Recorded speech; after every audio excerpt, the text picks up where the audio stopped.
Assalamualaikum warahmatullahi wabarakatuh. Ada satu kegelisahan yang hampir dimiliki setiap manusia, tetapi jarang diakui dengan jujur. Kegelisahan itu bukan tentang kurangnya harta, bukan pula tentang beratnya ujian hidup, melainkan tentang hati yang tak pernah benar-benar diam. Di tengah tawa, di balik kesibukan, bahkan saat doa terucap, ada rasa kosong yang sulit dijelaskan, seakan jiwa terus berlari, namun tidak tahu kemana arah pulangnya. Banyak orang mengira ketenangan dan kebahagiaan adalah hadiah yang datang setelah semua masalah selesai. Padahal semakin dikejar, semakin menjauh, semakin dicari di luar diri, semakin terasa hampa. Video ini akan mengajak Anda menyelami rahasia yang jarang disadari, bahwa tenang dan bahagia bukan sesuatu yang ditambahkan ke dalam hidup, melainkan sesuatu yang sebenarnya sudah ada, tetapi tertutup oleh cara kita memandang dunia dan Allah.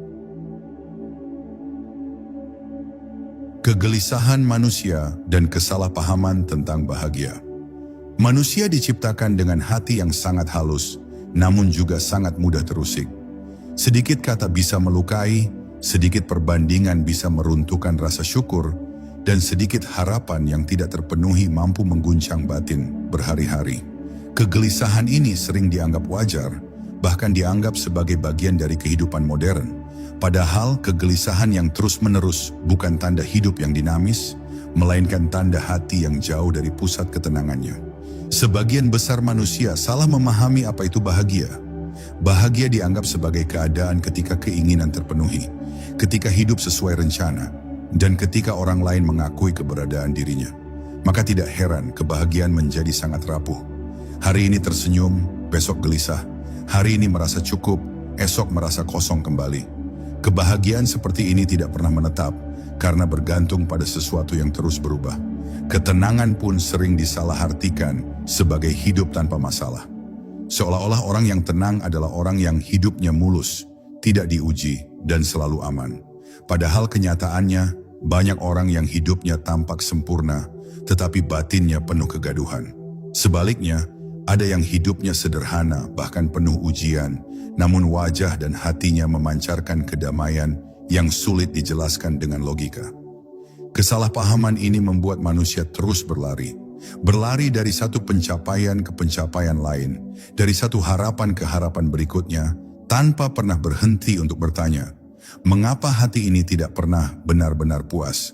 Dalam kelelahan itu, jiwa mulai lupa bahwa ia diciptakan bukan untuk dipuaskan oleh dunia, melainkan untuk terhubung dengan Sang Pencipta. Allah tidak menciptakan hati manusia untuk menampung dunia sepenuhnya. Dunia terlalu sempit untuk jiwa yang berasal dari tiupan ruh ilahi. Ketika dunia dijadikan tujuan utama, hati akan selalu merasa sesak. Bukan karena dunia jahat, tetapi karena dunia bukan tempat pulang. Ia hanya tempat singgah, sementara hati rindu pada sesuatu yang lebih tinggi dan lebih abadi. Disinilah kegelisahan sebenarnya bermula. Bukan karena kurang bersyukur, bukan semata karena lemahnya iman, tetapi karena hati menggantungkan rasa aman dan bahagia pada sesuatu yang tidak pernah diciptakan untuk memberikannya. Ketika sandaran keliru, jiwa akan terus goyah meskipun lahiriah terlihat kuat. Bab ini menjadi pintu pertama untuk memahami bahwa sebelum mencari cara menjadi tenang dan bahagia, manusia perlu menyadari satu hal mendasar. Selama definisi tentang bahagia masih keliru, selama sumber ketenangan masih diletakkan di tempat yang salah, maka ketenangan sejati akan selalu terasa jauh, meskipun sebenarnya ia sangat dekat. Hati yang tidak pernah diam dan penyebab tersembunyinya. Ada hati yang terlihat kuat, tetapi di dalamnya selalu berisik. Ia tidak pernah benar-benar diam, bahkan saat tubuh beristirahat. Pikiran terus bergerak, perasaan terus menuntut, dan bayangan masa depan terus menghantui. Ketenangan seolah menjadi sesuatu yang asing, padahal hati itu sendiri diciptakan dalam keadaan tenang. Ketika hati kehilangan diamnya, sesungguhnya ada sesuatu yang sedang tidak selaras di dalam. Penyebab utama hati tidak pernah diam bukanlah banyaknya masalah, melainkan banyaknya keterikatan. Hati yang melekat pada pujian akan gelisah saat tidak dihargai. Hati yang melekat pada kepemilikan akan takut kehilangan. Hati yang melekat pada kendali akan cemas ketika keadaan berjalan di luar rencana. Keterikatan inilah yang perlahan mengikat jiwa, membuatnya sulit bernapas meski tidak sedang berada dalam kesempitan nyata. Manusia sering mengira bahwa kegelisahan muncul karena keadaan tidak sesuai harapan. Padahal yang sebenarnya terjadi adalah hati menolak kenyataan yang sedang ditetapkan oleh Allah. Penolakan ini sangat halus, sering tersembunyi di balik doa dan usaha. Namun selama batin masih melawan takdir, selama hati masih berkata seharusnya tidak begini, disitulah kegelisahan berakar dan tumbuh tanpa disadari. Ada perbedaan besar antara usaha dan perlawanan. Usaha adalah bentuk ketaatan, sementara perlawanan adalah bentuk keengganan hati menerima keputusan Allah. Banyak orang berusaha dengan lahiriah, tetapi batinnya terus menuntut hasil tertentu. Ketika hasil tidak sesuai, hati pun kecewa, marah, dan lelah. Disinilah ketenangan menghilang, bukan karena usahanya salah, tetapi karena hatinya tidak berserah.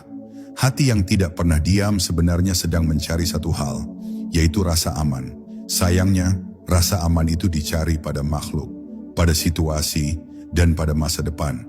Padahal semua itu tidak pernah stabil. Rasa aman sejati hanya muncul ketika hati mengenal siapa yang mengatur segalanya. Tanpa pengenalan ini, hati akan terus berjaga, seolah dunia adalah ancaman yang harus dikendalikan. Allah menciptakan hati dengan fitrah untuk bersandar kepadanya. Ketika sandaran ini berpindah, hati menjadi seperti anak kecil yang kehilangan pegangan di tengah keramaian. Ia panik, ia takut, dan ia terus menangis, meski tidak tahu apa yang sebenarnya ia cari. Begitulah hati manusia ketika jauh dari sandaran ilahi, selalu gelisah meski kebutuhan duniawinya terpenuhi. Bab ini mengajak kita menyadari bahwa kegelisahan bukan musuh yang harus diperangi, melainkan tanda yang perlu dipahami. Ia adalah isyarat bahwa hati sedang berdiri di tempat yang salah. Dan selama hati belum kembali ke tempat sandarannya yang sejati, diam dan tenang akan selalu terasa sulit meskipun dunia tampak bersahabat. Syariat sebagai pondasi ketenangan yang sering diremehkan. Banyak orang ingin tenang, tetapi enggan menata hubungannya dengan Allah secara benar. Mereka mencari ketenangan melalui cara-cara batin, namun melalaikan pondasi lahir yang telah Allah tetapkan. Padahal syariat bukan sekadar aturan, melainkan jalan penyelarasan antara tubuh, jiwa, dan ruh. Ketika syariat ditinggalkan atau dijalani tanpa kesadaran, hati kehilangan pijakan yang kokoh. Syariat mengajarkan keteraturan dalam hidup manusia. Waktu ibadah mengajarkan disiplin batin, batas halal dan haram, menjaga kejernihan hati, serta adab mengasah kelembutan jiwa. Semua ini bukan untuk membatasi manusia, tetapi untuk membebaskannya dari kekacauan batin. Tanpa syariat, hidup mungkin terasa bebas. Namun kebebasan itu sering berubah menjadi kegelisahan yang tidak terkendali. Ketenangan tidak lahir dari banyaknya pengetahuan spiritual, melainkan dari ketaatan yang jujur. Seseorang bisa memahami konsep ketuhanan dengan luas, tetapi jika salatnya lalai, lisannya tidak terjaga, dan hak orang lain diabaikan, maka hatinya akan sulit merasakan damai. Syariat adalah pintu awal yang membersihkan wadah hati sebelum cahaya ketenangan dihadirkan. Allah tidak memerintahkan ibadah tanpa tujuan. Setiap perintah memiliki dampak langsung pada batin manusia. Ketika salat ditegakkan dengan kesadaran, hati belajar tunduk. Ketika puasa dijalani dengan keikhlasan, ego dilatih untuk melemah. Ketika zakat ditunaikan dengan lapang, keterikatan pada dunia mulai longgar. Semua ini bekerja perlahan tetapi pasti. Banyak orang merasa ibadahnya sudah banyak, namun ketenangan belum juga hadir. Masalahnya bukan pada jumlah ibadah, melainkan pada sikap hati saat menjalankannya. Syariat yang dijalani sebagai beban akan melahirkan lelah, tetapi syariat yang dijalani sebagai bentuk kepulangan kepada Allah akan melahirkan ringan.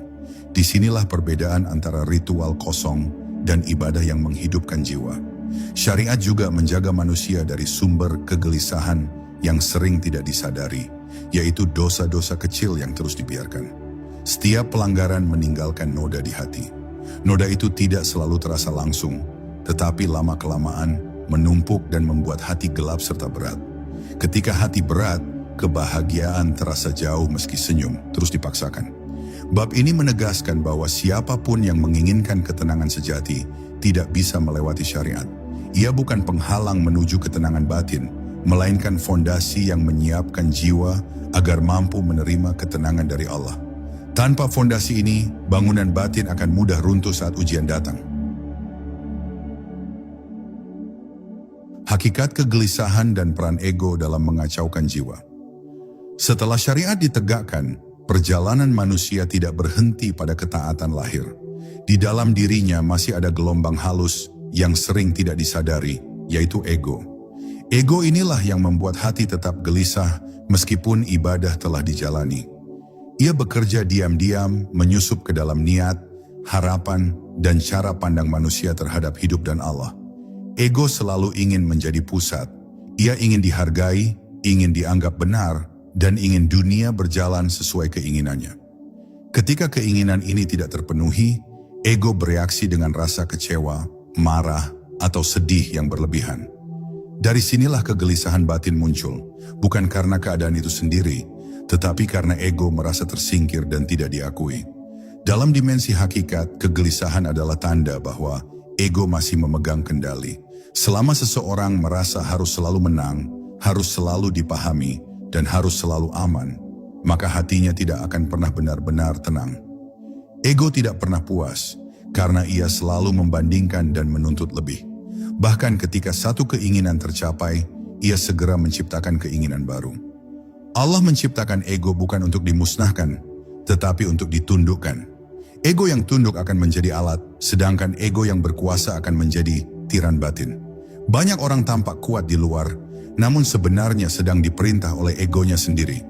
Hidupnya penuh perhitungan, penuh kekhawatiran, dan penuh ketakutan kehilangan. Hakikat ketenangan bukan terletak pada menghilangkan masalah, tetapi pada melemahnya ego di hadapan ketetapan Allah. Ketika ego tidak lagi menuntut keadaan tertentu agar bisa bahagia, maka hati mulai bernapas lega. Pada titik ini, manusia mulai menyadari bahwa kebahagiaan bukan hasil dari kemenangan ego, melainkan hasil dari kepasrahan jiwa. Ego sering menyamar sebagai kehati-hatian, ambisi, bahkan kesalehan. Ia bisa membuat seseorang beribadah agar dipuji, bersabar agar terlihat kuat, dan bersedekah agar merasa lebih baik dari orang lain. Selama ego masih menjadi alasan tersembunyi, ketenangan tidak akan pernah murni. Hati tetap gaduh meski amal tampak indah. Bab ini mengajak kita untuk jujur melihat ke dalam. Selama kegelisahan masih sering datang, itu bukan tanda kegagalan, melainkan undangan dari Allah untuk mengenali siapa yang sebenarnya sedang memegang kendali dalam diri. Ketika ego mulai diturunkan dari singgasananya, saat itulah jalan menuju ketenangan sejati mulai terbuka. Makrifat dan rahasia jiwa yang sejak awal telah tenang. Pada tingkat makrifat, manusia mulai memahami bahwa ketenangan dan kebahagiaan bukan sesuatu yang harus diciptakan. Keduanya sudah ada sejak awal penciptaan jiwa. Yang berubah bukan hakikat jiwa, melainkan lapisan-lapisan yang menutupinya. Ketika lapisan itu menebal, ketenangan seolah menghilang, padahal sesungguhnya ia hanya tersembunyi. Jiwa berasal dari tiupan ruh ilahi, dan segala sesuatu yang berasal dari Allah membawa sifat tenang. Kegelisahan bukan sifat asli manusia, melainkan kondisi yang muncul ketika jiwa terlalu lama memandang dunia sebagai tujuan. Saat pandangan kembali diarahkan kepada Allah, jiwa seakan mengingat asalnya dan mulai merasakan keheningan yang dalam. Makrifat bukan tentang mengetahui banyak hal, tetapi tentang mengenal dengan rasa. Ketika seseorang mengenal Allah dengan rasa, hatinya tidak lagi mudah terguncang oleh perubahan keadaan. Ia memahami bahwa segala yang datang dan pergi berada dalam genggaman yang maha bijaksana. Dari pemahaman inilah ketenangan mengalir tanpa dipaksa. Pada titik ini, kebahagiaan tidak lagi bergantung pada terpenuhinya keinginan. Bahagia hadir sebagai keadaan batin yang stabil, bukan sebagai reaksi sesaat. Seseorang bisa berada dalam kesempitan, namun hatinya lapang. Ia bisa kehilangan sesuatu yang dicintai, namun jiwanya tidak runtuh. Inilah kebahagiaan yang tidak bisa diambil oleh keadaan apapun. Makrifat juga mengajarkan bahwa Penderitaan seringkali bukan datang dari takdir, melainkan dari penolakan batin terhadap takdir. Ketika hati berhenti bertanya mengapa dan mulai berkata inilah ketetapan Allah, beban yang selama ini menekan jiwa perlahan terangkat. Bukan karena masalah hilang, tetapi karena jiwa tidak lagi melawan arus ilahi. Dalam keadaan makrifat, manusia tidak sibuk mengatur hasil. Ia fokus menjaga adab batin. Ia berusaha tanpa kecemasan berlebihan, berserah tanpa kemalasan, dan menerima tanpa putus asa. Keseimbangan ini melahirkan ketenangan yang alami, bukan ketenangan yang dipaksakan oleh teknik atau sugesti. Disinilah rahasia terbesar ketenangan dan kebahagiaan tersingkap. Semakin seseorang mengenal Allah, semakin sedikit yang ia butuhkan dari dunia untuk merasa cukup. Ketika Allah menjadi pusat sandaran, dunia kehilangan kuasa untuk mengacaukan jiwa, dan hati pun kembali kepada keadaan aslinya yang damai. Tanda-tanda orang yang benar-benar tenang dan bahagia. Ketenangan sejati tidak selalu terlihat dari wajah yang selalu tersenyum atau suara yang lembut. Ia lebih terasa pada cara seseorang merespons kehidupan. Orang yang benar-benar tenang tidak mudah bereaksi berlebihan. Ketika diuji, ia tidak panik. Ketika dipuji, ia tidak melambung. Ketika direndahkan, ia tidak runtuh. Ada kestabilan batin yang membuatnya tetap utuh di tengah perubahan. Salah satu tanda paling jelas adalah berkurangnya kebutuhan untuk diakui. Ia tidak lagi sibuk menjelaskan dirinya kepada semua orang. Ia tidak terganggu oleh penilaian yang datang dan pergi. Bukan karena ia tidak peduli, tetapi karena hatinya sudah cukup dengan pandangan Allah. Dari kecukupan inilah lahir rasa aman yang tidak bergantung pada makhluk. Orang yang tenang juga tidak terburu-buru dalam mengambil keputusan. Ia memberi ruang bagi kejernihan batin untuk berbicara. Ia tidak dikuasai oleh emosi sesaat, karena hatinya terbiasa diam sebelum bertindak. Diam ini bukan kelemahan, melainkan kebijaksanaan yang lahir dari kedalaman jiwa. Dalam hubungan dengan orang lain, ketenangan tercermin melalui kelembutan. Ia tidak merasa perlu menang dalam setiap perbedaan. Ia mampu mendengar tanpa harus selalu membantah. Bahkan ketika disalahpahami, hatinya tidak tergesa-gesa membela diri. Ia memahami bahwa tidak semua hal perlu diluruskan dan tidak semua kebenaran perlu diperjuangkan dengan suara keras. Tanda lainnya adalah kemampuan menerima ketidaksempurnaan hidup. Orang yang bahagia dari dalam tidak menunggu dunia ideal untuk merasa damai. Ia menerima bahwa hidup memang memiliki luka, kehilangan, dan keterbatasan.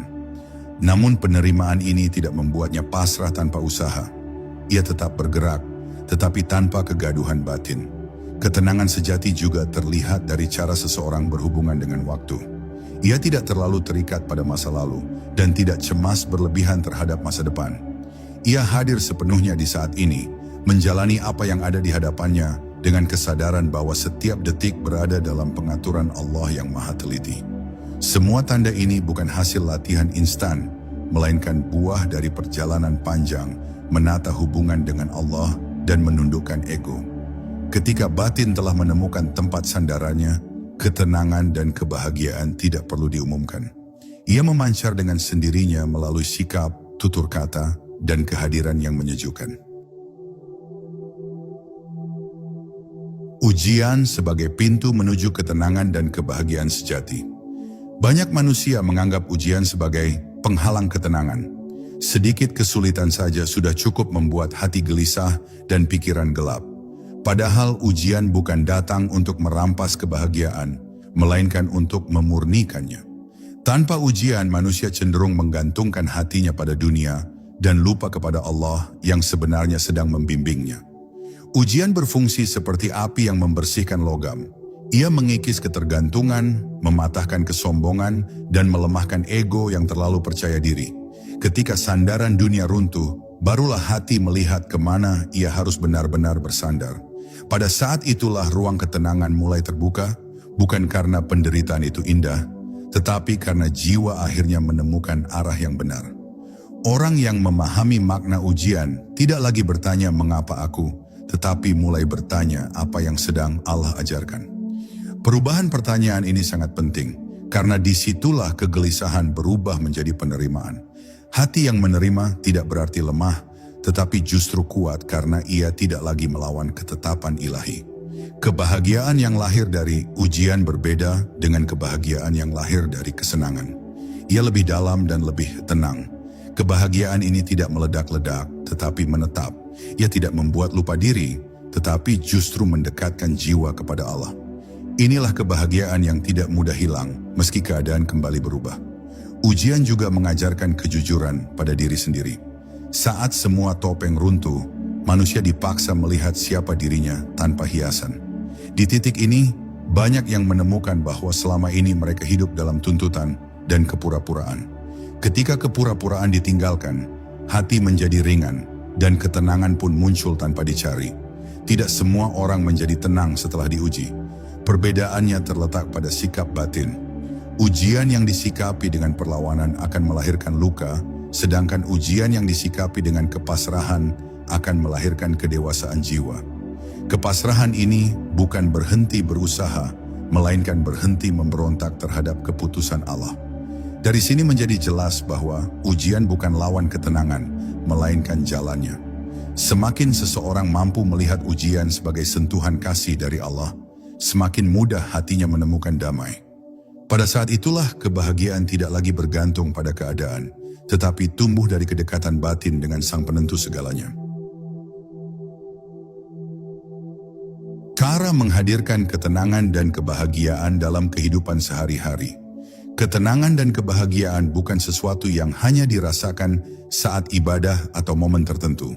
Ia seharusnya hadir di tengah aktivitas harian, saat bekerja, berinteraksi, bahkan ketika menghadapi masalah kecil. Hal pertama yang perlu disadari adalah bahwa ketenangan tidak muncul ketika semua keadaan ideal, tetapi ketika hati berhenti menuntut keadaan agar sesuai keinginannya. Menghadirkan ketenangan dimulai dari menata niat dalam setiap aktivitas. Ketika sesuatu dilakukan karena Allah, beban batin berkurang secara alami.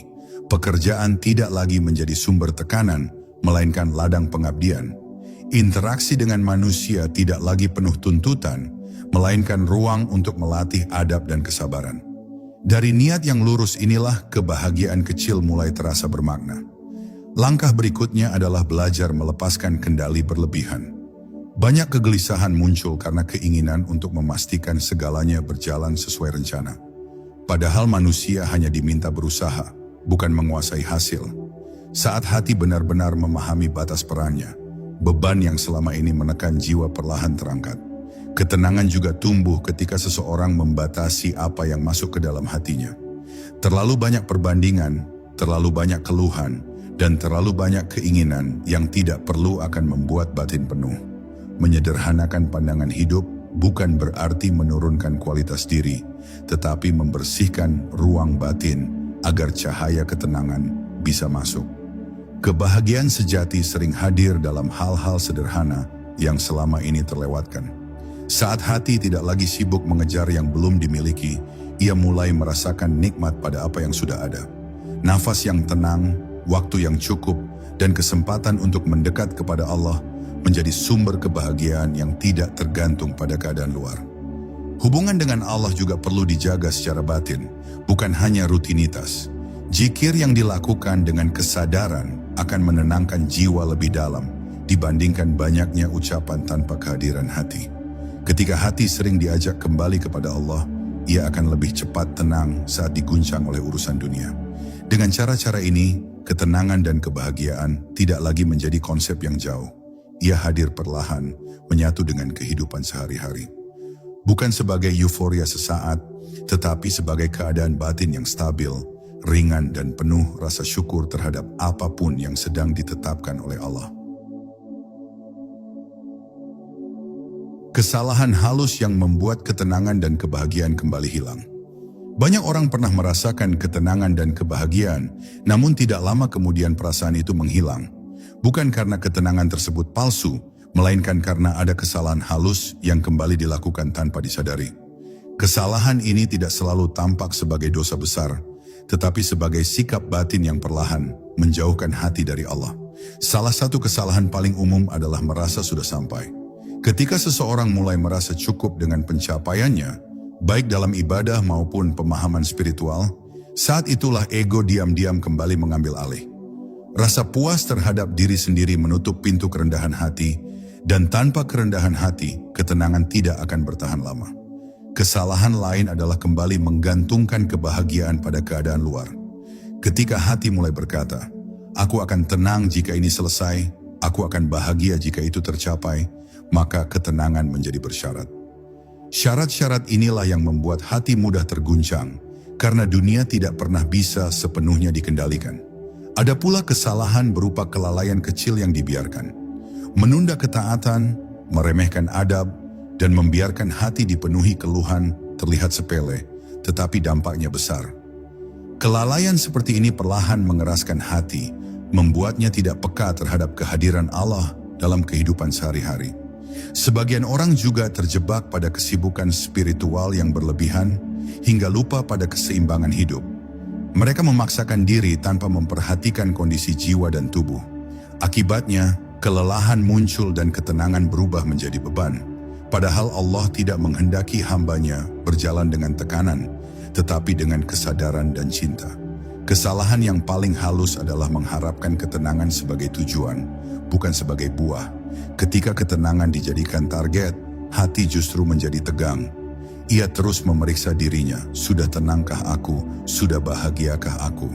Pengawasan berlebihan ini justru menghidupkan ego dan menjauhkan rasa damai yang alami. Semua kesalahan ini mengingatkan bahwa menjaga ketenangan dan kebahagiaan membutuhkan kewaspadaan batin. Selama hati terus diluruskan, selama sandaran tetap pada Allah, ketenangan akan kembali meski sempat menjauh. Ia tidak hilang, hanya tertutup oleh sikap batin yang perlu dibenahi. Kepulangan hati kepada Allah sebagai sumber tenang dan bahagia sejati.